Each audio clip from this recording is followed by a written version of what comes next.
clergy, ministers of the cloth in this house? Raise your hand. Okay. So when God used you to stand, when God used you to teach and minister, are you ministered to? Yes. I hope so. Yes.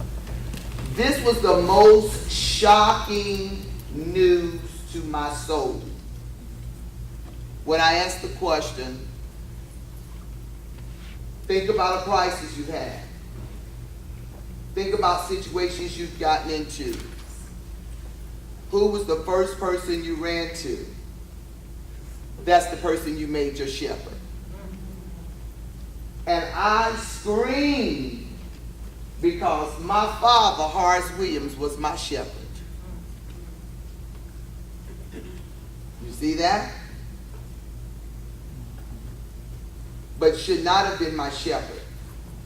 Should have been who God called him to be, which was my father, right? To lead me, to cover me, and to guide me as my father and me being his daughter. But when you go to other people for help, you make them your shepherd. Stand up, George. George has been my shepherd. Stand up, Bianca. Bianca has been my shepherd. Are y'all following me? I'm talking about throughout your journey in life. I met you in 2006. And God used me to bring her to where she is. Let's give God praise for that, because we see mighty work.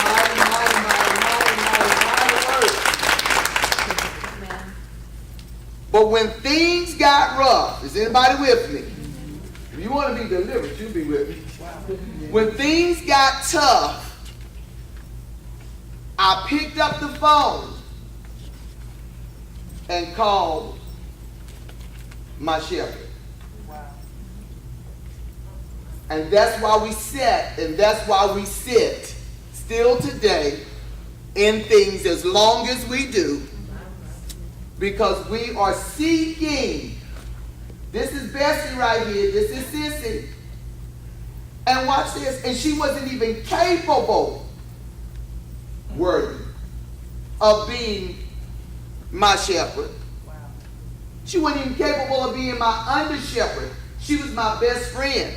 I was leading her, was I not? But you better know when the rubber met the road.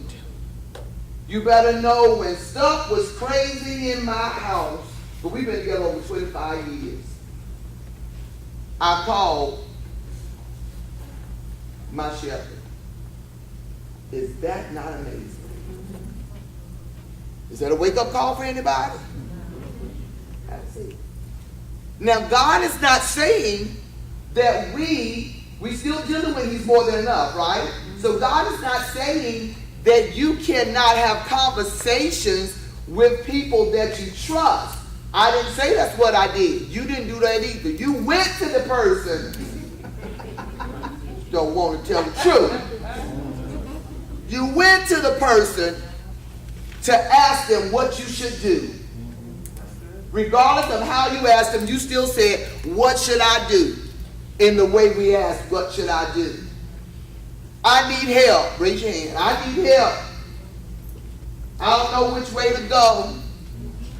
Some folk done made half the church, half the leadership of the church, they shepherd. What should I do? How do I handle this? And how do I handle that? Isn't it amazing? I almost burst. But I wanted to stop there to make sure that there was clear understanding of literally what God is saying, so that we also don't get in a place, see, that we find ourselves not communicating with one another. He doesn't want you to be in a place that you don't communicate with one another. He just don't want you to be in a place that somebody is your shepherd. I remember when I had to divorce my mother and father. They're great people. Y'all be like, you divorced the mom and daddy? Mm-hmm. I went to their house to divorce them. Joanne was looking at me like she was going to jump on me. But the reason that I went to their house, I forgot, I'm 55 now. I think I might have been in my, Joey's born at 28. I started my first assignment in 2001. I don't know, she might have been in middle school. But how many people still, after you've gotten over a certain age, still lived your life with the question whether or not your parents will be pleased? None of y'all? Oh, I did. It all depends on what kind of parents you have. You know, I have parents that were very grooming, you know, and they had expectations. And so if I made a decision, if I did something, I always wondered what Horace thought was going to be about it. You see that? So then I had to get to a place that I was okay with making mistakes. We live this life as a Christian. We're afraid to live the life that God has called us to live as a Christian because you think that every step you make, He's watching to see if you make a mistake. When He's actually there to provide us direction so that we will err less than we do. You follow that? Amen. So I went and I said to them, I was in my 30s, I said, I came to tell y'all, I come to divorce y'all. And my mom was like, you know, Joanne's lips would go all the way out loud. And I was like, I came to divorce y'all. And Joanne said, what exactly does that mean? And I said, that means that I got to live my life without being concerned of whether or not it's approval, that you approve of it. You see that? So my father made sense to him. So my father was like, okay, you know, well, we're here for you, X, Y, and Z. But even then, I still didn't have an understanding how God is more than enough. God wants us to recognize how much we need Him. And He wants us to recognize that we need Him so much that it is so beyond Sunday and Thursday. You see that? Amen. So our relationship with God should not just be day by day. It should be moment by moment. Would you agree? Amen. How many people need to work on that? Raise your hand. Moment by moment. Moment by moment. All of us should work on that. You know, all of us should have to work on that because all of us are not moment by moment with God. But we can be moment by moment with God. We want to believe that we are. You see that? And so that's why God is not satisfied with that. So let's talk about people that you've made your shepherd. Think about this now. Your pastor, okay? I am the shepherd of this house. God is the supreme shepherd. So I'm the under shepherd. Am I correct? Yes, so if you run to the under shepherd, if you run to the shepherd of the house of God to help you in all of your crises, then the only thing that you're doing is increasing their relationship with God. Yes. If you come to the under shepherd and the shepherd of the church house all the time to help you with your problems, the only thing that you're doing is increasing my relationship with God.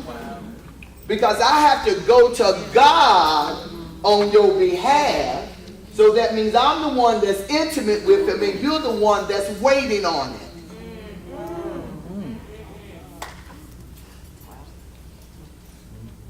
Isn't that amazing? You say, well, what are we supposed to come to you for, Pastor? Say it again. Confirmation. That's why I'm the shepherd of the house. That's why I'm the under shepherd. And that's why they're under shepherds under the under shepherd. Confirmation. Because as I said in PM, that the shepherd of the house, the supreme shepherd is God. The shepherd of the house should be able to know whether or not you've heard correctly or if you've missed them because they are over you and they sit higher than you, and there isn't a calling on their life that they should be closer to God to even hear on your behalf, but not closer to God where you can't hear for yourself. So think of it like this, that God wants your relationship with him to be a monogram relationship. You see that? He don't want an off-the-rack relationship. You see that? He don't want you to go to Kmart Blue Light Special for a relationship. He want a monogram relationship. You see that? So watch this. A monogram relationship is that you're so close, your relationship is so good to God that, watch this, he'll give you a name that don't nobody even know he called you but him and you.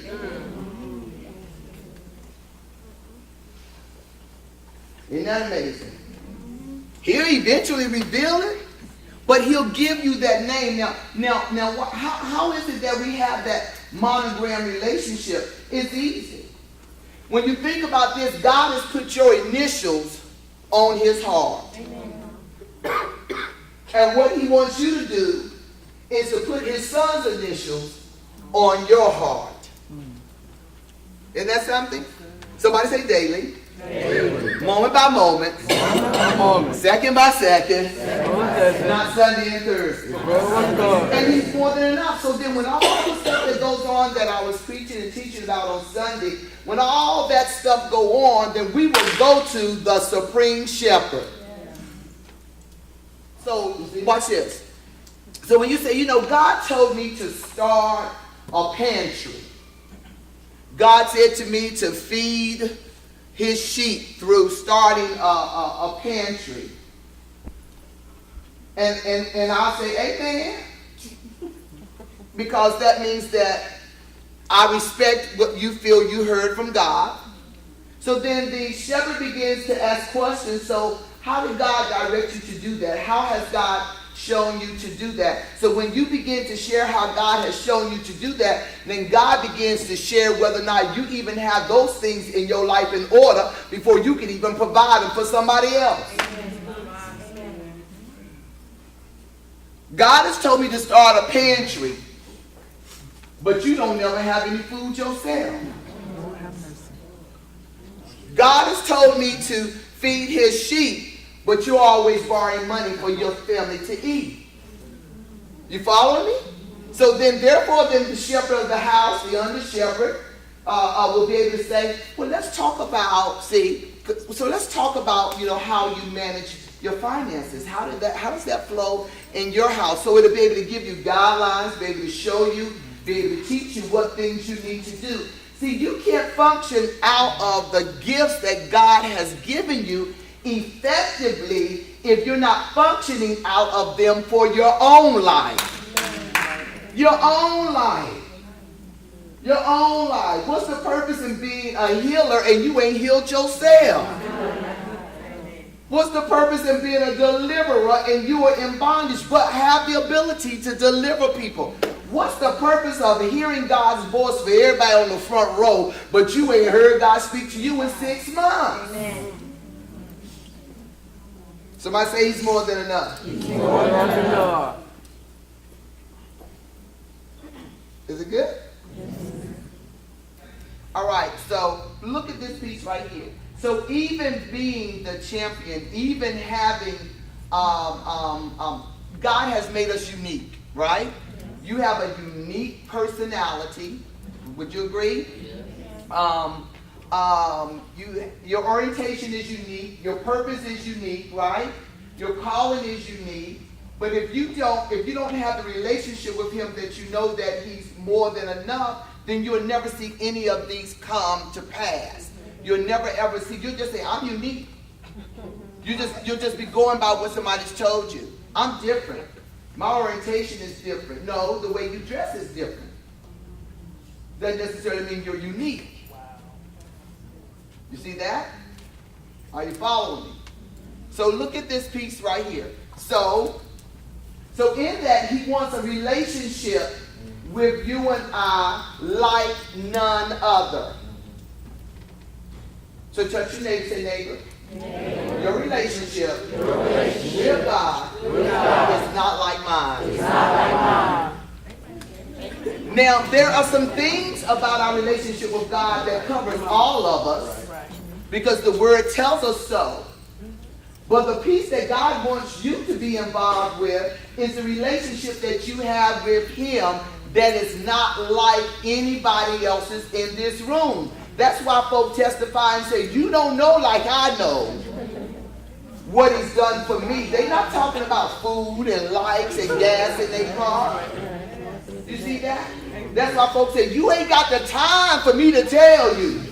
Y'all know testimony in the Bible time. You don't know like I know what He's done for me. And everybody just be like, amen, because we all thinking, He fed us all this week. No, they deeper than that. They're deeper than that. We don't like to do that, but this is a good one. Go to Revelation chapter 2, verse 17. We'll still do the New Living Translation. This right here, I want to show you how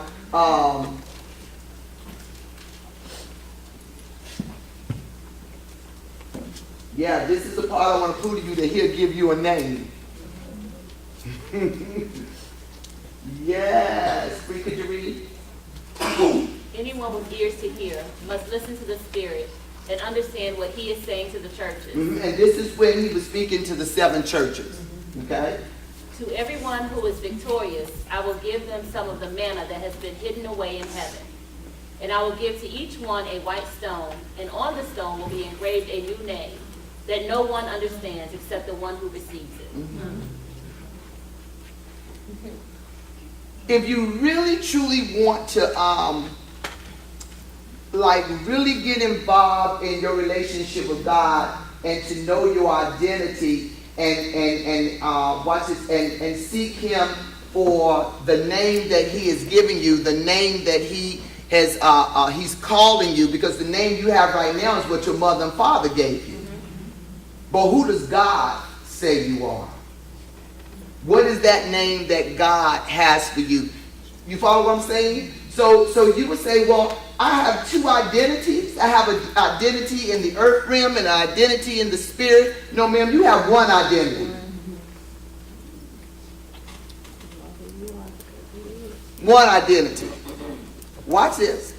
And if the truth be told, if our parents would really have gone to God for our names, it would have matched with the identity that God called you to. You think that's not true? That comes with hearing the voice of what? God. Yes, it does. Okay? So let's look at what's the purpose of a shepherd. Somebody tell me, what's the purpose of a shepherd? Guidance. Protection. Governing. Yes, sir. To keep us. Leadership. For leadership. Excellent, you. The purpose of a shepherd. Feeding. Provision. Okay, you're exactly right. So my question is if God has provided all of that for us and being more than enough, then why do we function like we're self-sufficient?